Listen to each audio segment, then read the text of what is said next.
Chapter 8 of The Hunt for the Fallen Star. Into the Fallen Star.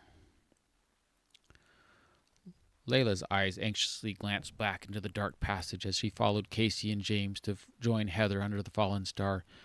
She struggled to compose her voice. "Do you think they'll find a way in?" James's brow furrowed.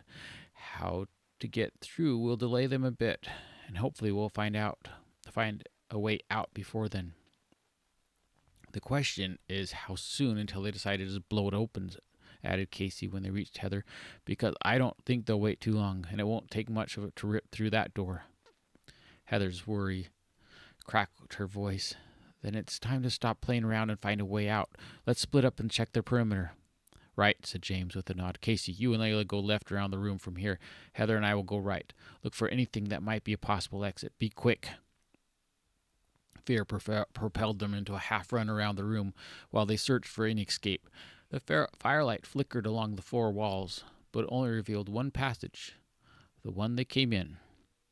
A half-minute later, they met back near the passageway. "I'm surprised there isn't another way out," said Heather, catching her breath. "Or any other openings. The fire proves there has to be some way for fresh air to get in, otherwise the fire and us would be dead." "Maybe we need to look more carefully," suggested James. "After all, the doors getting into the temple and then this room weren't something any of us would have found running by on a quick check." A dull, rapid thump emanated from the passageway. Oh, said Layla, her voice laced with fear. I think they're trying to shoot in." Heather looked at the brothers, her face creased. "What are we going to do?" "I don't." Casey's words froze as he stared at the shimmering object in the room and realized the ramp was still lowered. When he had removed the disc, the blue panel had disappeared. He wondered briefly why the ramp had not retracted. A thin line of blue light ran up each edge of the ramp, seemingly to invite him up into the dark opening above. The last couple minutes had distracted him from the fallen star. He looked at the others and gave a half smile. "We need to hide." "Brilliant, Sherlock," said Heather. "Did you forget?" asked James. "Our tracks in this dust will give us away no matter where we might hide." "And where would we even—" Heather's question dropped when she saw Casey point up the ramp. Her voice rose in disbelief. "After all we've been through in the last day, do you really think that's a good idea? Who knows how fresh that air is? And if you manage to get the ramp up, how are you going to get it down again?" Casey smiled.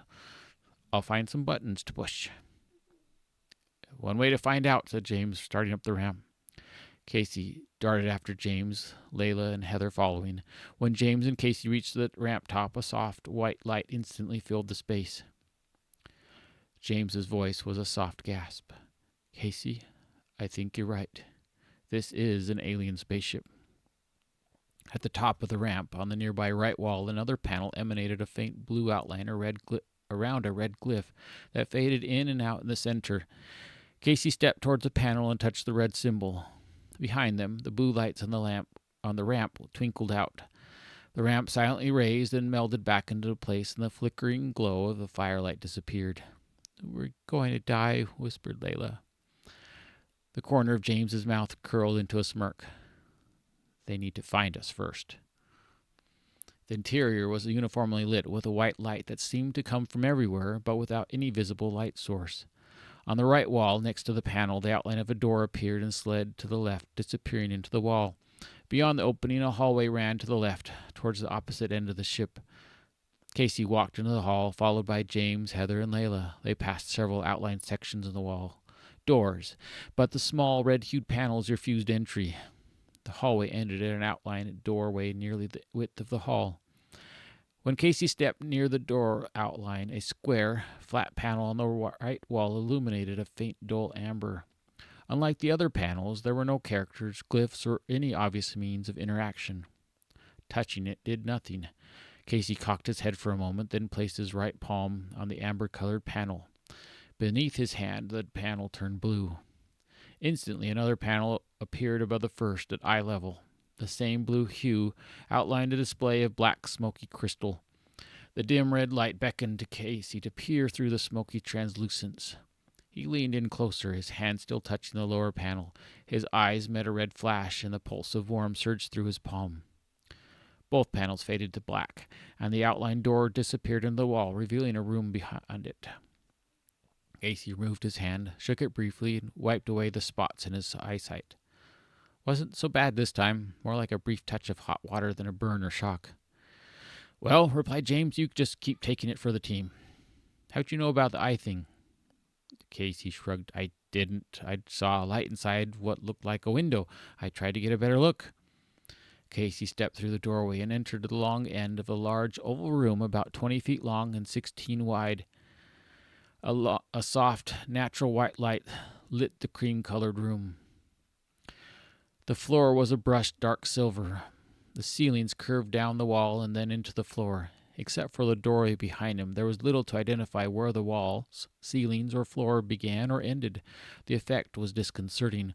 Without windows, corners, or wall edges, it was like a continuous canvas that curved and arced around the room, distorting the perception into thinking there was no wall or ceiling. Along the opposite end of the oval room, a low console-like section elegantly curved out from the wall, swept towards the middle, and then sloped back 4 feet, to form a rounded peninsula at the center. The aisle stretched from the doorway to the center's rounded console. 5 generously sized chairs were on each side of the aisle. One chair was on each side of the extended center console, much like left and right captain's chairs. Behind the 2 front chairs, 2 rows of 2 chairs lined the aisles. The seats reminded Casey of luxury theater seating with oversized armrests, high backs, and wide headrests. Casey approached the console, stopping to admire the elongated center. The smooth contours of the entire console were like the section of the wall had been pulled out taffy-like, stretched, shaped, its curves seamlessly joined. The entire console was white and devoid of any features. He moved in front of the left captain's chair. "Wow," breathed Heather, standing at the back of the room. "My eyes are having a trip trying to focus on where the walls or ceilings are." Layla stood next to Heather, her eyes wide as she tried to make in what they were seeing. "I never thought this could be real." Heather joined his brother at the front of the room. Casey removed his backpack and placed it beside the left chair, and he gingerly sat. James also set his pack down and plopped onto the right front seat. The chairs were firm but comfortable, like sitting on a leather-covered memory foam. The armrest felt softer, more like microfiber. James grinned at his brother, who was examining the chair. "This is probably the coolest archaeological find ever." Casey nodded. His head dropped in closer to the center console, where he discovered a small slit. He pulled out his crystal and put it in a narrow opening. A faint amber hue briefly lit the slit and then faded away. When nothing else happened, he removed his crystal and looked at his brother. "James, you have your crystal?" "Yeah, why?" Casey's right hand opened towards his brother.